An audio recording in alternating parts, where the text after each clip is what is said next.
En orðið laust og Silja Bára Ómarsdóttir, gjörðu svo vel.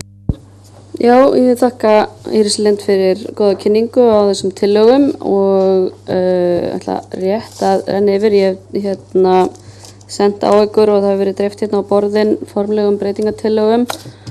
Ég er líka með nokkra aðra punkta sem að ég var búin að nefna hérna á svona sameiginlegum fundi inn í ráðinu en rétt að þeir komi fram líka opinberlega. Það er þetta orðalag í fyrstu málsgreininni með fyrirsvarið sem ég velti fyrir mér orðalagi og bið nefndin að skoða það eins hvort að það mætti orða á einhvern þann hátt að ráðherra færi með utanríkisstefnu og rekstur hennar í umboði og eftirliti Alþingis eða eitthvað í þá áttina. Mér finnst þetta orð fyrirsvar svolítið undarlegt og ankannalegt þarna.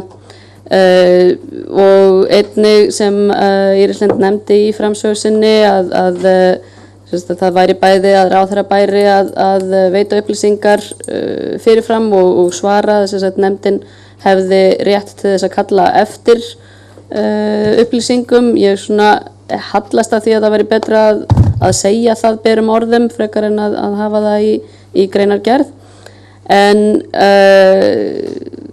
breytingartillaga sem ég hef lagt fram í fyrstu grein að ég er með í raun og veru aðaltillögu, varatillögu og þrautavaratilögu. Hérna í fyrsta lagi að þriðja málsgrein bætist við fyrstu greinina og hljóði svo: Ísland skal aldrei fara með ófriði á hendur öðrum ríkjum. Tillaga til vara er að þriðja málsgrein verði: ákvörðun stuðning við hernaðaraðgerðir skal háð samþykki Alþingis.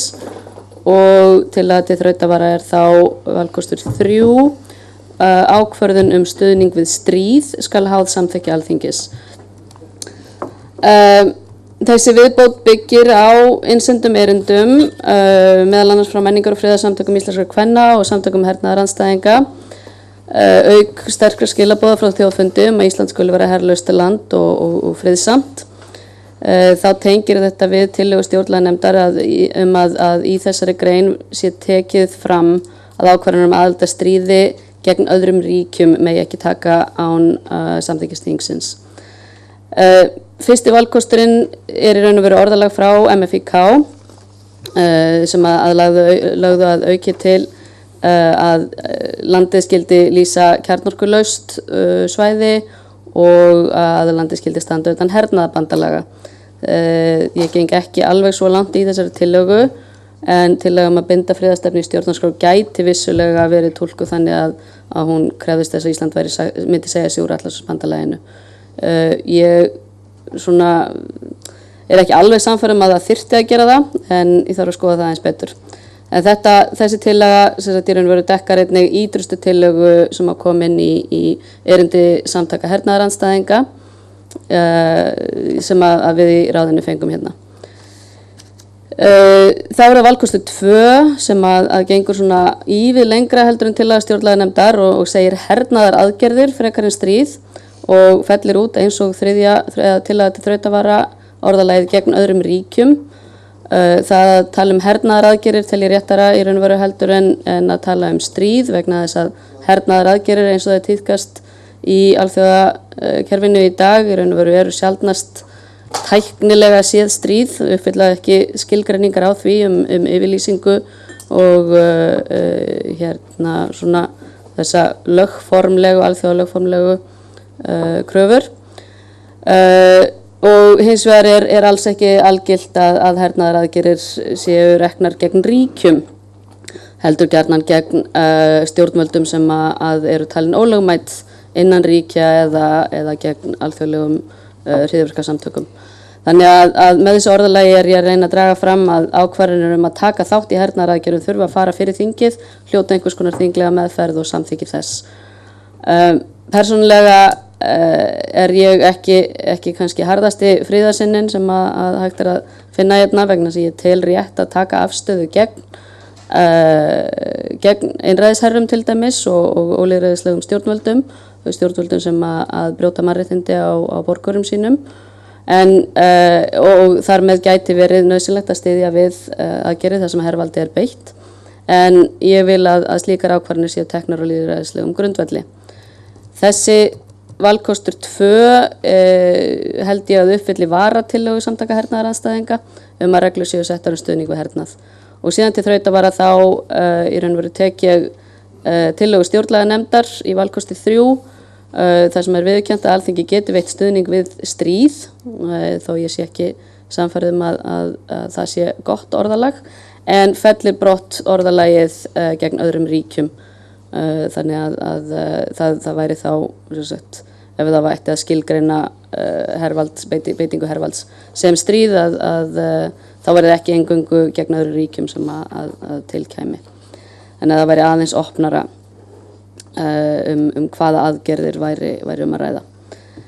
Og þar með raun og veru væri krafan að það þyrfti samþykki að við værum að taka þátt í aðgerðum sem eru skilgreinda sem stríð, ekki bara gegn öðrum ríkjum.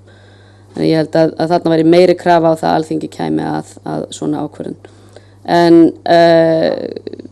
já, þannig þetta svona þær breytingartillögur sem ég er með við fyrstu grein. Og þá í 2. og 3. grein legg ég til að í staðinn fyrir að það standi samninga við önnur ríki, að þar standi alþjóðasamninga. Það eru í tillögum stjórnlaganefndar stundum talað þjóðréttarsamninga, en ég held að fólk skilji kannski frekar alþjóðasamninga, og ef sagt er eins og í 2. grein fyrir hönd ríkisins, að þá er ljóst að þetta er ekki alþjóðasamningar, ekki bara hvaða samningar sem eru á milli aðila innan ólíkra ríkja, heldur að samningar sem eru fyrir hönd ríkisins. Með þessu orðalagi þá er ég að reyna að gera það ljóst að ekki er eingöngu verið að hægt að gera alþjóðasamninga við ríki, heldur við ríkjasambönd og alþjóðastofnanir. Þannig að þetta ætti að dekka fleiri tilvik en fyrsta. En svo tillaga sem að lögði fram hérna. Svona rétt í lokin, Írislind nefndi að við höfum samþykkt ákveðin grunngildi. Það er ekki alveg minn skilningur, og það er þessna sem hún talaði meðal annars að ákveðum stríð hefði ekki verið tekið inn. Minn skilningur er ekki alveg sá að við höfum samþykkt þessi gildi, heldur kynntum við í A-nefndinni hugmyndir þau gildi sem að við teljum rétt að vera í fyrstu grein, og ætlunin var að við myndum síðan í ráðinu öllu taka saman og skrifa þessa fyrstu grein og ákveða hvaða gildi ætti að vera. En við tókum vissulega dæmi það að friður ætti heima sem eitt af grunngildunum í fyrstu greininni. Þannig að ég bara svona við höfum sameiginlega skilning á því, ég vona að ég hafi réttan skilning á þessu. Annars bara þakka ég fyrir þau, mér finnst þessar tillögur að mestu leyti bara mjög góðar og held að þær ná að ganga svona hóflega langt og í til dæmis með framsali ríkisvalds, og ættu ekki að svona fæla frá þá sem að ekkert vilja nálgast Evrópusambandið, og heldur ekki þá sem að vilja ganga mjög langt í að nálgast það. Takk.